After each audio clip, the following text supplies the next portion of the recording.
ఏం తింటున్నావు నాయనమ్మ? తల్లి చూడు దగ్గర చూపిస్తా. చపాతి ఓకేనా. ఇదేమో మార్నింగ్ పచ్చి చింతాకు టెంకాయ పచ్చడి చేశా. ఇవి క్యాన్సర్గా తిన్నావా నువ్వు? భలే ఉంటాయి తల్లి.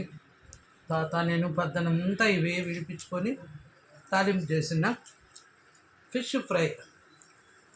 భారతి అని మా ఫ్రెండ్ తెచ్చిచ్చింది రిమ్స్లో. ఓకేనా. ఇది అయిపోతే కొంచెం పెరుగన్నం తింటాం.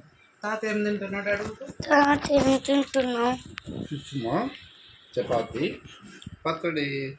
మళ్ళీ చెప్పు. తినేసినట్టున్నాడు ఆయన. పచ్చడి, ఫిష్, చపాతి, తాలింపు చపాతి, కాన్సర్గా పచ్చడి, అయిపోయింది. కాన్సర్కాయ తినేసిన. సూపర్ మా. బాగుంది మా. చపాతీకి సూపర్ తల్లి. Super fish.